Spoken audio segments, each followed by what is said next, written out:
मकबूल तो है शाज़ है क़बूल तो बहुत है आईना के मानंदी तो नहीं दिल तो बहुत है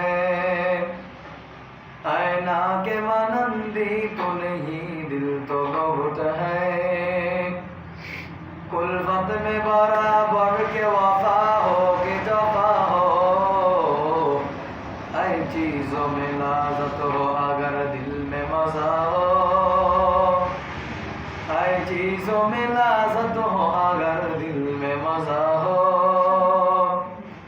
अल्हम्दुलिल्लाह সেই মহান রব্বুল আলামিনের দরবারে শুকরিয়া আদায় করি যে মহান রব্বুল আলামিন আপনাকে আমাকে দুনিয়ার সমস্ত কাজ থেকে ফারিগ করে তার মসজিদে আসার জন্য এবং তার ইবাদত করার জন্য তৌফিক দান করেছেন সেই মহান রব্বুল আলামিনের দরবারে সকলেই শুকরিয়া আদায় করি সকলেই বলে আলহামদুলিল্লাহ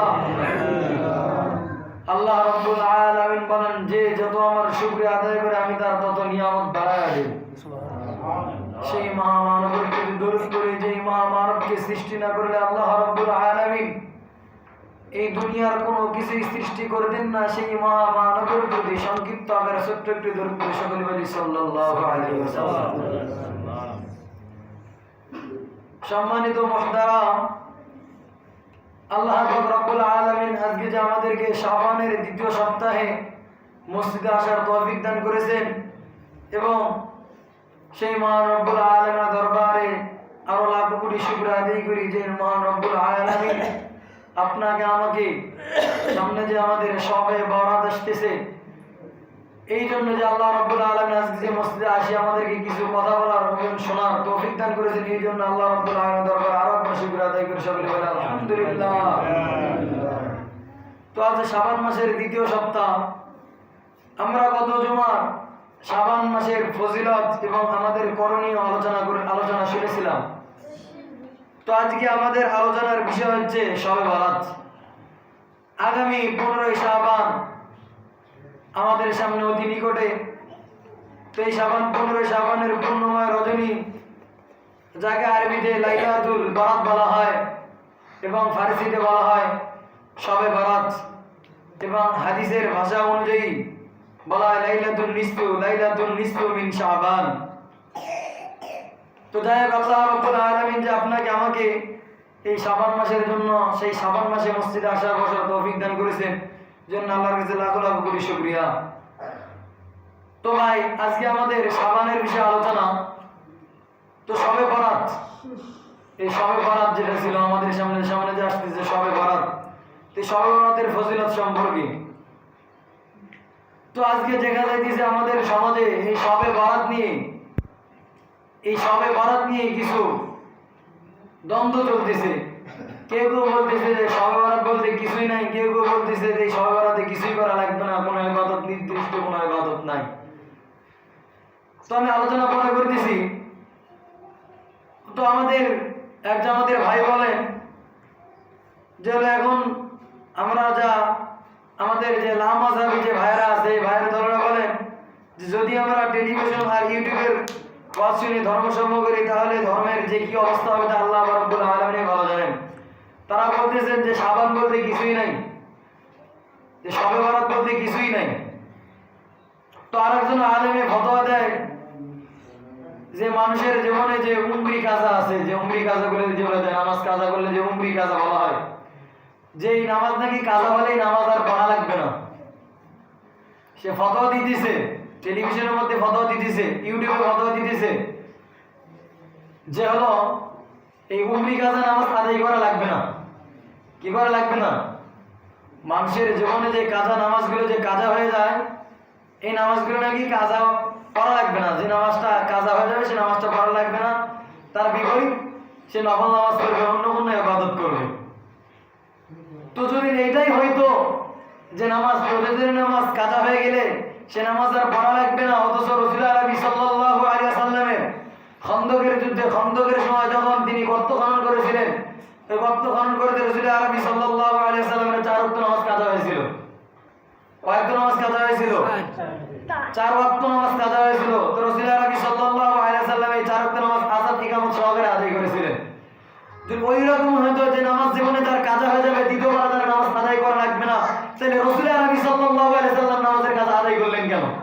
ঠিক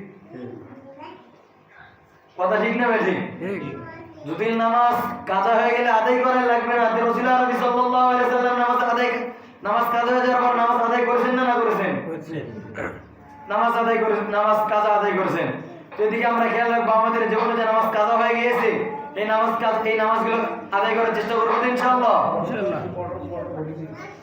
আপনারা বলতেছে যে সবে বরাত বলতে কি নাই, কিছুই নাই, অথচ আল্লাহ রাব্বুল আলামিন পবিত্র কোরআনুল কারীমে 25 বার সূরা দোহানের মধ্যে আল্লাহ রাব্বুল আলামিন বলেন হামিম ওয়াল কিতাবিল মুবিন ইন্না আনজালনাহু ফি লাইলাতিন মুবারাকাতিন ইন্না কুন্না মুনদিরিন। তো আল্লাহ রাব্বুল আলামিন বলতেছেন যে হামিম, শপথ সুস্পষ্ট কিতাবের উপর, ওয়াল কিতাবিল মুবিন, যে সুস্পষ্ট কিতাবের উপর কসম। আল্লাহ রাব্বুল আলামিন বলতেছেন যে শপথ সুস্পষ্ট কিতাবের উপর, নিশ্চয় আমি এই কোরআনকে এক বরকতপূর্ণ, এক বরকতময় রজনীতে প্রেরণ করেছি, আমি তোমাদের সতর্ককারী। উক্ত আয়াতে লাইলাতুম মুবারাকাতিন, যে লাইলাতুম মুবারাকাতুন যে শব্দটা বলে কোরআনের মধ্যে বলা হয়েছে যে এটা বলে শবে বরাত বলতে শবে বরাত বোঝানো হয়েছে। যে শবে বরাত কি বোঝানো হয়েছে? লাইলাতুম মুবারাকাতিন মানে কি? যে শবে বরাত কি বোঝানো হয়েছে আয়াতের দ্বারা। তো এটা হলো প্রসিদ্ধ তাবিঈন হযরত ইকরামা রাহমাতুল্লাহি আলাইহির, তিনি বলেন যে আমাদের রায় হলো, অভিমত হলো তাফসিরে জহুরুল আমিন, তাফসিরে রুহুল আমিন, তাফসিরে জালালাইন, তাফসিরে আরাফাল কোরআন, হাদিসের কিতাবে সাহাবায়ে কেরাম রাদিয়াল্লাহু তাআলা আনহুদের থেকে বর্ণিত আছে কমসে কম 10 জন সাহাবী থেকে, হযরত আলী রাদিয়াল্লাহু তাআলা আনহু থেকে, হযরত আয়েশা রাদিয়াল্লাহু তাআলা আনহা, হযরত আবু হুরায়রা রাদিয়াল্লাহু তাআলা আনহা, হযরত আবু হুরায়রা রাদিয়াল্লাহু তাআলা আনহু, হযরত আনাস ইবনে মালিক রাদিয়াল্লাহু তাআলা আনহু, হযরত আবু মুসা আশআরী রাদিয়াল্লাহু তাআলা সহ 10 জন সাহাবী এই শবে বরাতের মধ্যে কি আছে? যে তেনারা বলতেছেন যে শবে বরাত নিশ্চয় আছে 15 শাবান। যে সাহাবাতু কুল্লুহুম আদুবুল, আমরা উম্মতের ইজমা এই কথা উপরে যে সাহাবাতু কুল্লুহুম আদুবুল, যে সাহাবায়ে কেরাম প্রত্যেকেই ন্যায়পরায়ণ ছিলেন। তো আল্লাহ রাব্বুল আলামিন পবিত্র কোরআনের মধ্যে বলতেছেন যে ওয়াকাযালিকা জাআলনাকুম উম্মাতান ওয়াসাতা, যে এমনই আমি তোমাদেরকে উম্মতে ওয়াসাত অর্থাৎ মধ্যবর্তী উম্মত করেছি, যে আমি তোমাদেরকে মধ্যবর্তী উম্মত হিসেবে তোমাদেরকে প্রেরিত করেছি। তো বুখারী শরীফে বর্ণিত আছে রাসূল আরবি সাল্লাল্লাহু আলাইহি সাল্লাম ইরশাদ করেন যে বাশশিরা ওয়ালা তুনাফিরা ইয়াসসিরা ওয়ালা তুআসসিরা, যে সুসংবাদ দাও, ঘৃণা সরিও না, সহজ করো, কঠিন করিও না। ইয়াসসিরা ওয়ালা তুআসসিরা, যে তোমরা বিষয়টাকে সহজ করো, কি করে না, কঠিন করিও না। এটা হলো ইসলামের নীতি। তো আজকে শবে বরাত আসলে মুসলমানদের মধ্যে দেখা যায় যে শবে বরাত যখন মুসলমানদের মধ্যে এসে যায়, 15 শাবান যখন মুসলমানদের মধ্যে এসে যায়, তখন মুসলমানদের মধ্যে তাদের অন্তরের মধ্যে একটা ইসলাম জাগ্রত শুরু হয়ে যায় যে শবে বরাত আল্লাহ রাব্বুল আলামিন আমাদেরকে দিয়েছে, এই মাসে বেশি বেশি করে ইবাদত করতে হবে। শবে বরাত যে আল্লাহ রাব্বুল আলামিন শাবান মাসের মধ্যে যে শবে বরাত একটা রাত দিয়েছে, এই রাতে আমাদেরকে বেশি বেশি করে ইবাদত করতে হবে।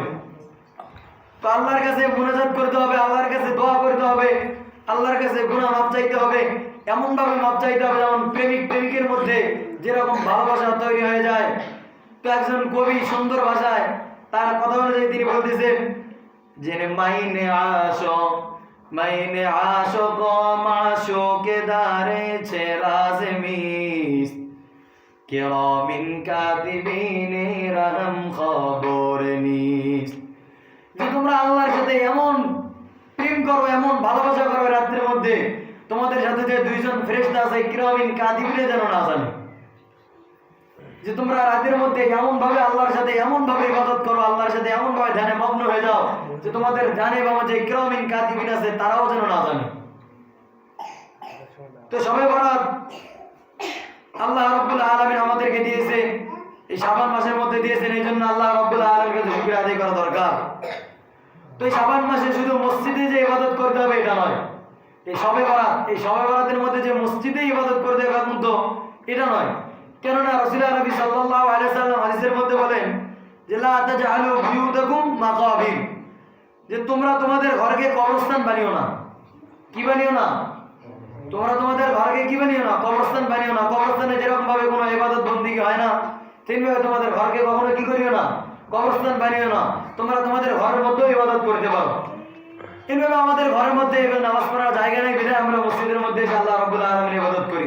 তো মসজিদের মধ্যেও ইবাদত করা যাবে, এটা নয় যে মসজিদের মধ্যে ইবাদত করা যাবে না। তো রাসূল সাল্লাল্লাহু আলাইহি সাল্লামকে হযরত আবু হুরায়রা রাদিয়াল্লাহু তাআলা থেকে বর্ণিত যে হযরত জিবরাইল আলাইহিস সালাম এসে রাসূল সাল্লাল্লাহু আলাইহি সাল্লামকে বললেন, ইয়া রাসূলুল্লাহ, আপনি একটু আকাশের দিকে তাকায়া দেখেন। নবী করিম সাল্লাল্লাহু আলাইহি সাল্লাম যখন আকাশের দিকে তাকাইলেন, আসমানের দিকে মাথাটা উঠা, যখন জিবরাইল আলাইহিস সালাম বললেন, ইয়া রাসূলুল্লাহ, আপনি মাথাটা একটু দুই চোখটা একটু আসমানের দিকে তাকায়া দেখেন। রাসূল আরবি সাল্লাল্লাহু আলাইহি সাল্লাম যখন মাথাটা উঠিয়া দেখলেন যে প্রথম দরজার এক ফেরেশতা, জান্নাতের প্রথম দরজার এক ফেরেশতা দাঁড়িয়ে আওয়াজ দিচ্ছে, সুসংবাদ সে ব্যক্তির জন্য যে রাতে রুকু আছে, রুকু অবস্থায় আছে। তিনি দেখলেন যে দ্বিতীয় দরজার ফেরেশতা ডাক দিয়ে বলতেছে যে সুসংবাদ সে ব্যক্তির জন্য যে সিজদার মধ্যে আছে। আবার তৃতীয় জান্নাতের দরজার ব্যক্তি ডাক দিয়ে বলতেছেন, ফেরেশতা ডাক দিয়ে বলতেছেন, সুসংবাদ সে ব্যক্তির জন্য যে আজ রাতে দোয়া করছে। এমনি ভাবে চতুর্থ, পঞ্চম, ষষ্ঠম, সপ্তম, অষ্টম দরজার এক ফেরেশতা, অষ্টম দরজায় দাঁড়িয়ে এক ফেরেশতা ঘোষণা করেছেন যে কোনো ক্ষমা প্রার্থনাকারী আছো কি? তা আজকে ক্ষমা চাও, আল্লাহ রাব্বুল আলামিন তাদেরকে আজকে ক্ষমা দিয়ে দেবেন। তো দুনিয়ার মুসলমান রাসূল আরবি সাল্লাল্লাহু আলাইহি সাল্লাম যখন মাথাটা উঠিয়া দেখলেন যে ফেরেশতারা জান্নাতের দরজা খুলে দিয়া দুনিয়ার মুমিন মুসলমান বান্দাদেরকে ডাকতেছেন যে তোমরা আল্লাহ রাব্বুল আলামিনের ইবাদতের জন্য মশগুল হয়ে যাও, নামাজের মধ্যে মশগুল হয়ে যাও, রুকুর অবস্থায় মশগুল হয়ে যাও, দোয়ার মধ্যে মশগুল হয়ে যাও। রাসূল সাল্লাল্লাহু আলাইহি সাল্লাম ইরশাদ করেন, আমি জিবরাইলকে জিজ্ঞাসা করলাম এই দরজা কতক্ষণ পর্যন্ত খোলা থাকবে? জিবরাইল আলাইহিস সালাম উত্তরে বললেন যে শুরু থেকে সবে সাদেক পর্যন্ত। জিবরাইল আলাইহিস সালাম বললেন, ও আল্লাহর রাসূল, আজ রাতে আল্লাহ তাআলা এত অধিক সংখ্যক জাহান্নামীকে আল্লাহ রাব্বুল আলামিন জাহান্নামীকে জাহান্নাম থেকে মুক্তি দিয়া জান্নাতের মধ্যে ঢোকাইবেন। জিবরাইল আলাইহিস সালাম বলতেছেন, ইয়া রাসূলুল্লাহ, যে কালব গোত্রের যত বকরি আছে বকরিগুলোর পরিমাণ, যত পশম আছে এই পশম পরিমাণ আল্লাহ রাব্বুল আলামিন জাহান্নামীকে জান্নাতের মধ্যে প্রবেশ করাইবেন। যে কালব গোত্রটা কি? যে আগে ছিল যে আউস গোত্র, খাজরাজ গোত্র, এইভাবে একটা গোত্র ছিল কালব গোত্র। এই কালব গোত্রে এক একটা গোত্রে এক এক জনের কমসে কম 20,000 করে বকরি ছিল। কয় হাজার? 20,000 করে এক একজনের বকরি ছিল। এমনি ভাবে তাহলে কত মানুষ ছিল, তাদের কতগুলো বকরি ছিল। তা আল্লাহ রাব্বুল রাসূল আরবি সাল্লাল্লাহু আলাইহি সাল্লাম হযরত জিবরাইল আলাইহিস সালাম রাসূল আরবি সাল্লাল্লাহু আলাইহি সাল্লামকে ডাক দিয়ে বলতেছেন, ইয়া রাসূলুল্লাহ, আপনার উম্মতের মধ্যে যদি কেউ এই রাতের মধ্যে ইবাদত করে, কারো পিতামাতার জন্য দোয়া করে, পিতামাতার জন্য দোয়া করে, কেউ যদি জাহান্নাম থেকে মুক্তি পেতে চায়, জাহান্নাম থেকে মুক্তি পেয়ে জান্নাতে প্রবেশ করতে চায়, তাহলে আল্লাহ রাব্বুল আলামিন তাকে জাহান্নাম থেকে তার নামটা কাটিয়ে জান্নাতের মধ্যে ঢোকায়া দিবেন। তো আল্লাহ রাব্বুল আলামিন এই রাতে হাজার হাজার যত বকরি আছে এই বকরির প্রত্যেকটা পশমে কি, প্রত্যেকটা পশমে এক একজন করে, প্রত্যেকটা পশমে এক একজন করে জাহান্নামীকে আল্লাহ রাব্বুল আলামিন এতে মুক্তি দান করবেন। একটা বকরির গায়ে কত হাজার পশম আছে তা কি গোনা সম্ভব? কখনোই গোনা সম্ভব নয়। তো ঠিক তদ্রূপ রাসূল আরবি সাল্লাল্লাহু আলাইহি সাল্লাম বলতেছেন যে রাতের মধ্যে আল্লাহ রাব্বুল আলামিন 8 শ্রেণীর ব্যক্তিকে ক্ষমা করবেন না। কয় শ্রেণীর ব্যক্তিকে? 8 শ্রেণীর লোককে আল্লাহ রাব্বুল আলামিন আজ ক্ষমা করবেন না তওবা ছাড়া। এক নাম্বার হলো মুশরিক। যে মুশরিক আল্লাহ রাব্বুল আলামিন তাকে তওবা ব্যতীত তাকে কি করবেন না? ক্ষমা করে দিবেন না। দ্বিতীয় নাম্বার হচ্ছে জাদুকর। তৃতীয় নাম্বার হলো গণক, চতুর্থ নাম্বার মদ্যপ যে মদ পান করে, আর পঞ্চম নাম্বার হলো সুদখোর। পঞ্চম নাম্বার কি? সুদখোর। 6 নাম্বার পিতামাতার অবাধ্য সন্তান। পিতামাতার 6 নাম্বার কি? পিতামাতার অবাধ্য সন্তান। 7 নাম্বার আত্মীয়তা ছিন্নকারী। 8ম নাম্বার হচ্ছে ব্যভিচার অর্থাৎ হিংসুক, যে হিংসা করে।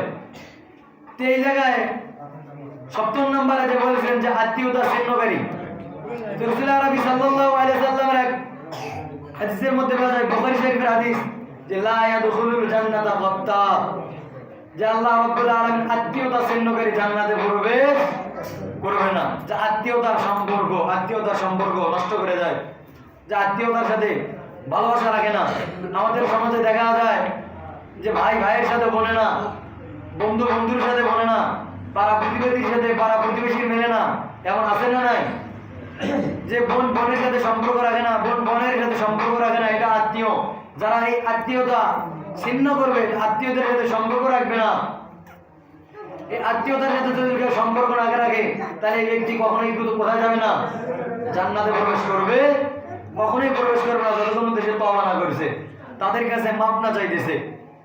তেমনি ভাবে বলা যায়, রাসূল আরবি সাল্লাল্লাহু আলাইহি সাল্লাম বলেন যে কোন মুসলমানের সাথে যদি কোনো কথা কাটাকাটি নিয়ে ঝগড়া বিবাদ করে 3 দিনের বেশি কথাবার্তা না বলে, তাহলে সে ব্যক্তি মুনাফিক হয়ে যাবে। কি হয়ে যাবে? মুনাফিক হয়ে যাবে, মুসাফির না, মুনাফিক। আমাদের সমাজে ঝগড়া বাজলে ভাই ভাইয়ের সাথে, এমন ভাই আছে যে এক ভাইয়ের সাথে 1 বছর 2 বছর 5 বছর এক কথাই করে, সে ভাইয়ের চেহারাও দেখে না। আছে না নাই? আছে না নাই? তো 3 দিনের বেশি যদি কোনো মুসলমানের সাথে কথাবার্তা না বলে, তাহলে সে কি হয়ে যাবে? কাফের হয়ে যাবে, মুনাফিক হয়ে যাবে, সে ধ্বংস, সে শেষ, তার সবকিছুই শেষ। তো এই ঝগড়া বিবাদ থেকে মুক্ত থাকবো তো ইনশাআল্লাহ। বিশেষ করে মা বোনরা এই কাজটা বেশি করে, তাদের কাছে এই মেসেজটা আমরা পৌঁছে দেবো।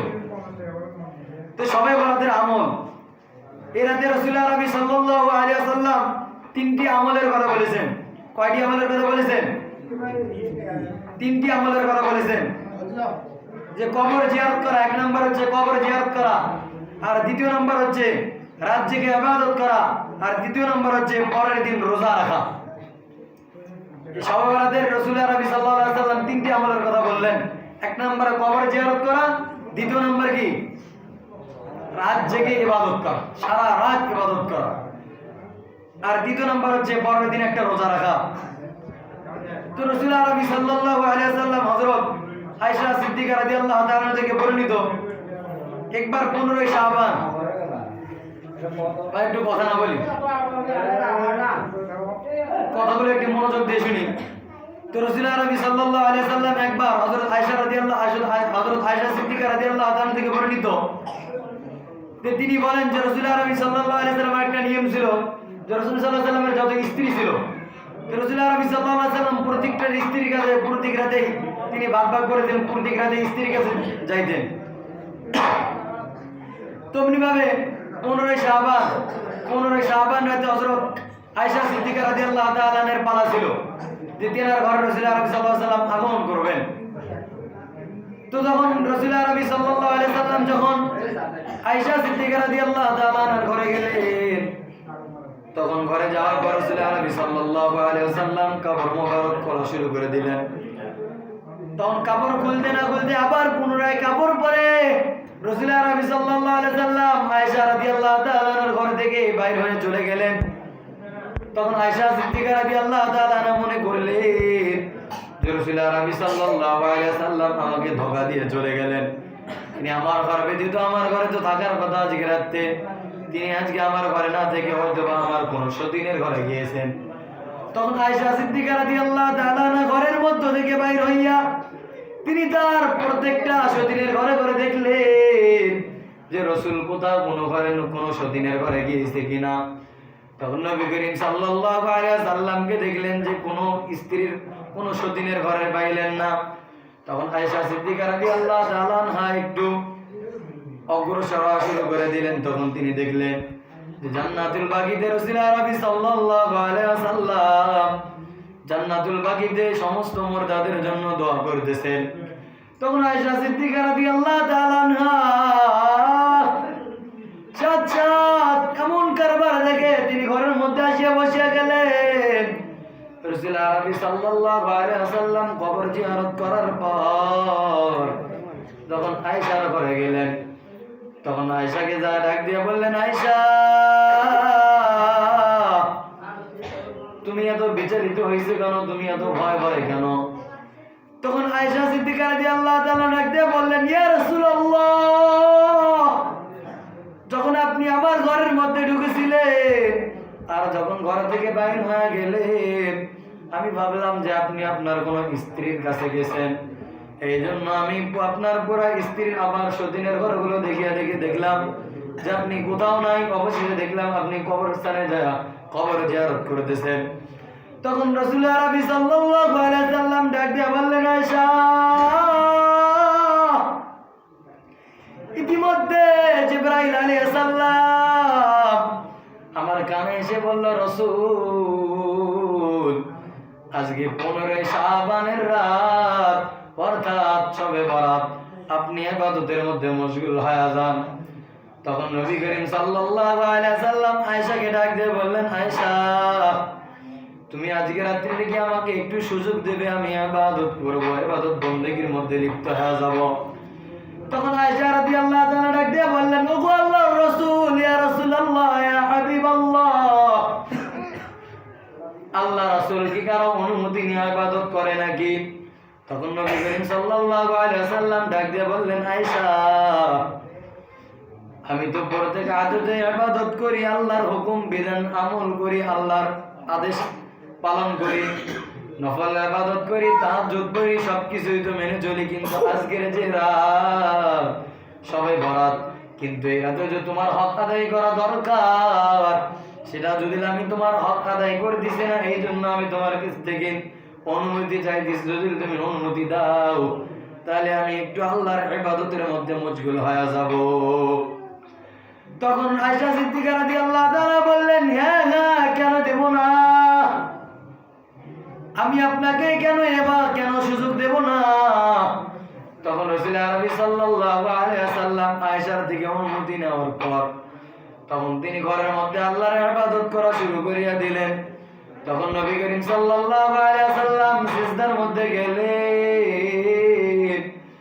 তখন দেখে যায় যে রাসূল আরবি সাল্লাল্লাহু আলাইহি ওয়াসাল্লাম সিজদা থেকে মাথা উঠায় না। আয়েশা রাদিয়াল্লাহু তাআলা মনে করলেন যে হযরত রাসূল আরবি সাল্লাল্লাহু আলাইহি ওয়াসাল্লাম আর দুনিয়ায় নাই, তিনি সিজদার মধ্যে চলে গেছেন, সিজদা থেকে তো উঠতেছেন না। তখন আয়েশা সিদ্দিকা রাদিয়াল্লাহু তাআলা আনহা রাসূলের পায়ের কাছে যখন একটু পাওটা ধরলেন, তখন নবী করিম সাল্লাল্লাহু আলাইহি ওয়াসাল্লাম একটু নাড়া দিয়ে উঠলেন। তখন আয়েশা সিদ্দিকা রাদিয়াল্লাহু তাআলা মনে করলেন, না না, রাসূল মরে নাই, রাসূল আরবি সাল্লাল্লাহু আলাইহি ওয়াসাল্লাম ইবাদতের মধ্যে মশগুল হয়ে গেছে। তো রাসূল আরবি সাল্লাল্লাহু আলাইহি ওয়াসাল্লাম যখন শবে বরাত আসছে, এই 15 শাবানের রাত এসে গেছে, তখন রাসূল আরবি সাল্লাল্লাহু আলাইহি ওয়াসাল্লাম তিনি ইবাদতের মধ্যে মশগুল হয়ে গিয়েছেন। তো এই রাতের আরো বড় বৈশিষ্ট্য হলো যে আল্লাহ রাব্বুল আলামিন এই রাতে প্রথম আসমানে এসে তার বান্দাদেরকে ডাকেন, আলা মুস্তাগফিরিল্লাহ। আল্লাহ রাব্বুল আলামিন প্রথম আসমানে এসে ডাকেন, ও আমার বান্দারা, কে বিপদগ্রস্ত আছো, যে আমার কাছ থেকে আজকে মুক্তি চাও, আমি আল্লাহ তাদেরকে মুক্তি দিয়ে দেব। কার রিজিকের অভাব, তার আমি রিজিক দিয়ে দেব। কে জাহান্নাম থেকে জান্নাতে প্রবেশ করতে চায়, আমি তাকে জান্নাতে ঢুকায়া দেব। রাসূল আরবি সাল্লাল্লাহু আলাইহি ওয়াসাল্লাম হাদিসের মধ্যে বলেন, মান বাকি মিন খাশিয়াতিল্লাহি হারামাল্লাহু তিলকা লাইনা আলান নার। যদি আল্লাহর কোন বান্দা আল্লাহর ভয়, আল্লাহর জাহান্নামের আগুনের ভয়ে 2 ফোঁটা চোখের পানি ফেলাইতে পারে, আল্লাহ রাব্বুল আলামিন তার জন্য জাহান্নামের আগুন হারাম করিয়া দেন। তো এই রাতের যদি আমরা আল্লাহ রাব্বুল আলামিনের কাছে 2 ফোঁটা 2 রাকাত নফল নামাজ পড়ে আল্লাহ রাব্বুল আলামিনের কাছে 2 ফোঁটা চোখের পানি ফেলাইতে পারি, তাহলে আল্লাহ রাব্বুল আলামিন আমাদের জাহান্নাম থেকে, যদি আমাদের জাহান্নামের খাতায় নাম লেখা হয়ে যায়, তাহলে জাহান্নামের খাতা থেকে নাম কাটি দিয়ে আল্লাহ জান্নাতের খাতায় নাম লেখায় দিবে। এই জন্য রাতে আমরা ইবাদত করার জন্য প্রস্তুত আছি তো ইনশাআল্লাহ? সকলে ইবাদত করব। যখন মাগরিবের আজান হয়ে যায়, মাগরিবের আজান হওয়ার সাথে সাথেই সবে বরাত শুরু হয়ে যাবে। রবিবারের দিন, সোমবারের দিন, রবিবারের দিন সম্ভবত রবিবার রাত্রি। তো আমরা সবাই ইনশাআল্লাহ ইবাদত করার চেষ্টা করব ইনশাআল্লাহ। আল্লাহ রাব্বুল আলামিন আমাদেরকে, আল্লাহ রাব্বুল আলামিন যে কথাগুলো বললাম, এই কথাগুলো উপর আমাদের সবাইকে আমল করার তৌফিক দান করে। সকলে বলে আমিন।